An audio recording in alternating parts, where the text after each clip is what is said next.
Everybody, Scratch Off Ticket Man here, and welcome to my YouTube channel. Got a couple of scratch tickets here, crossword, 50 grand, that'd be nice. Cash for life, $1,000 a week, that'd be sweet. Let's get started here. Hope everyone's having a good day. Bit of a weird one yesterday for Scratch Off Ticket Man here. Where I'm from, massive rainfall yesterday, which resulted in flooding all over the city, which also resulted in about, I think it was close to 200,000 people without power. Now you're thinking, that doesn't sound good. No, it was not good for a lot of people.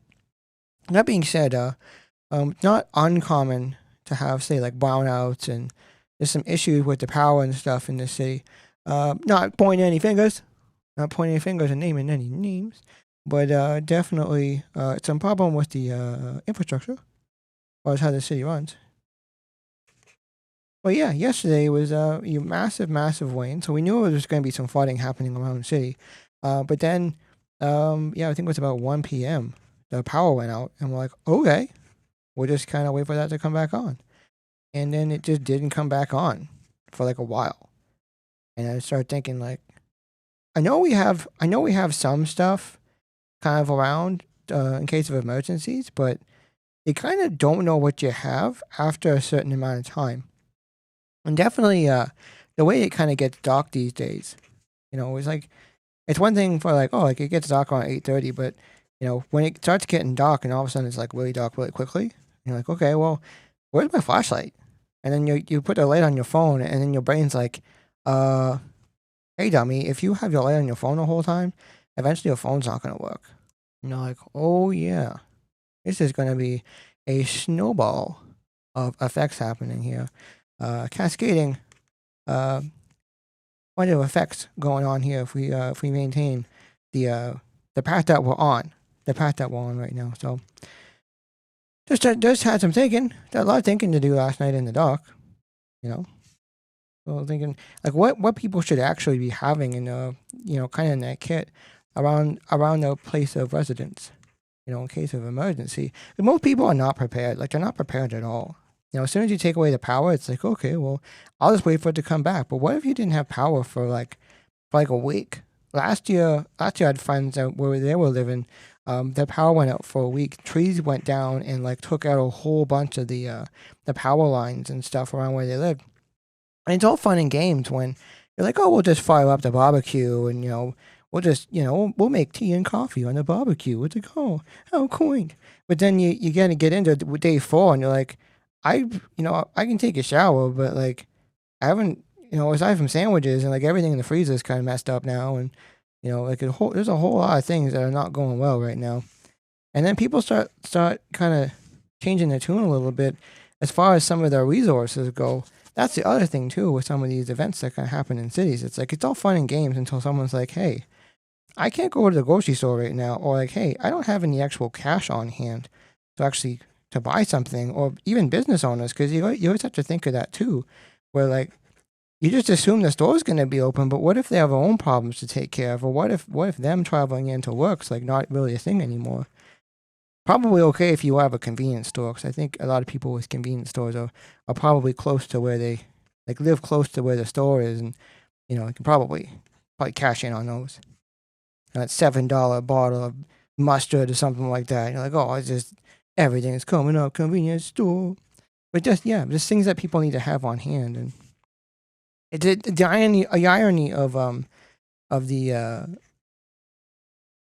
having all flooding and stuff like that. Like, your water still works, but like, what if your water goes out? Because like, I don't think many people understand how water actually gets into their home or the apartment or anything like that. Like, it just kind of magically is there.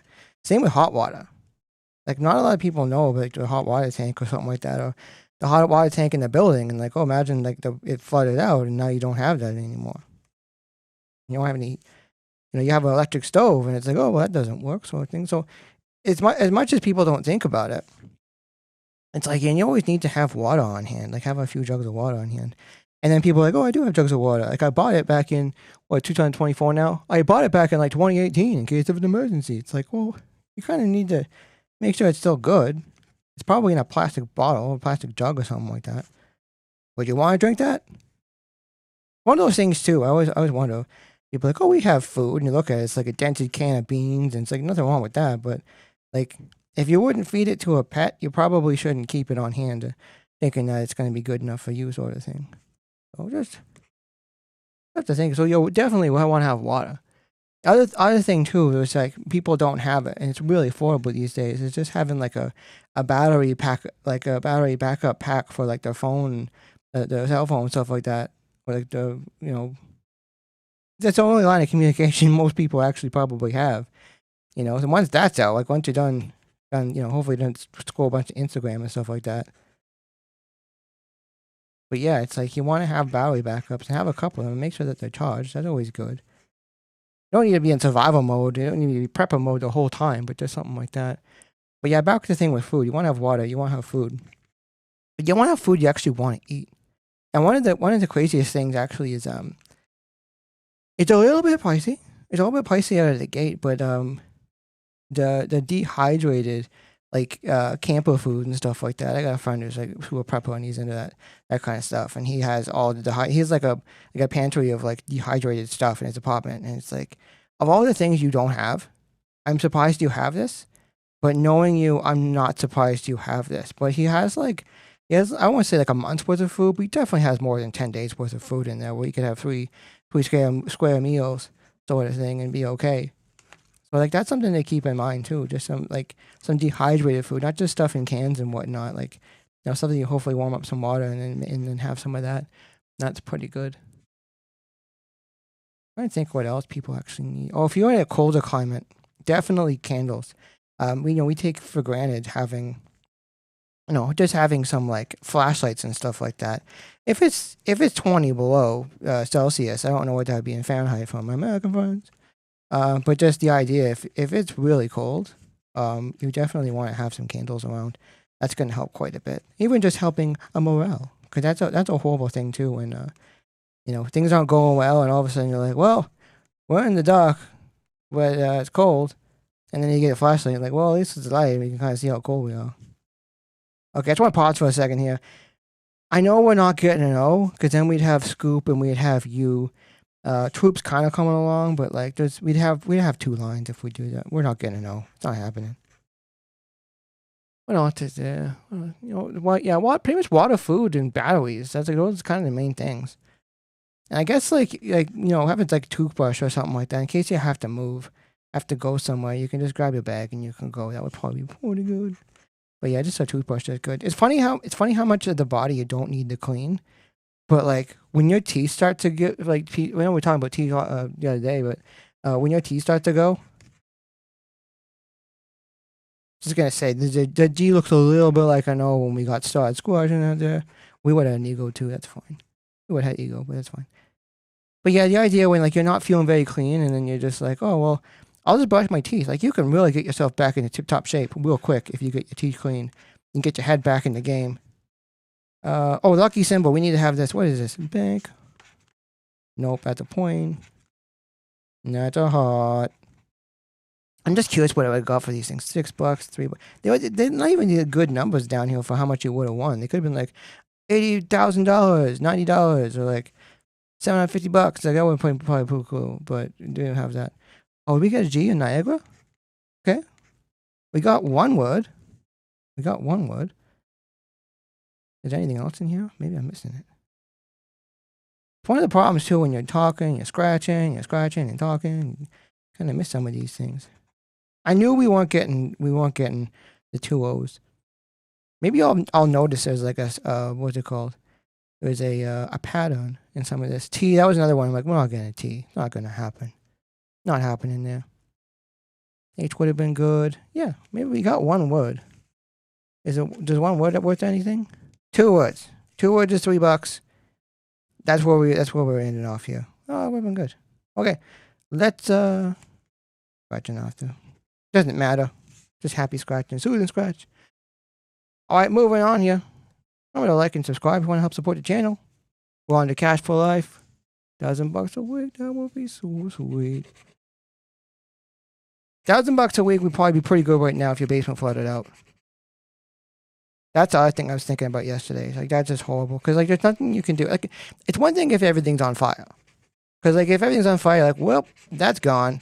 But the thing with when everything's like when it's all flooded, it's like you're probably constantly picking things up and going, well, it's kind of good. Oh, oh, wet, but it's kind of good.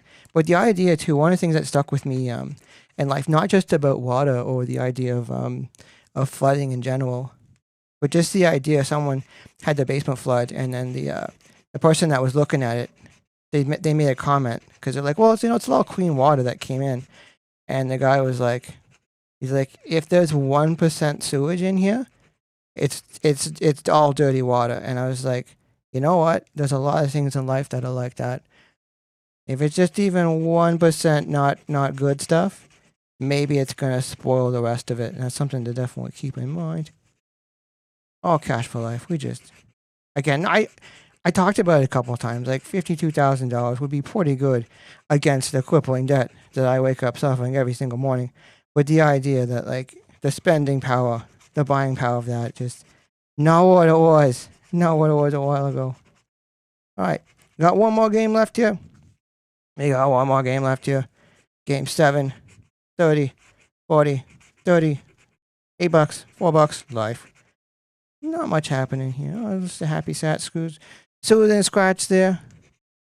Well, here a little bit later than I thought, but again, yesterday was a bit of a, I don't want to say it was a gong show. It actually worked out pretty good, but just seeing some of the aftermath around the city and stuff, hopefully everyone's okay. Been a weird, weird 24 hours for a lot of people, and hopefully they got the power back now. Got my power back now, so I'm able to shoot this video. So, thanks for watching. See you in the next one. Good luck out there. I want to say how appropriate it is that Niagara's the only word we got, like the Niagara Falls. Go figure.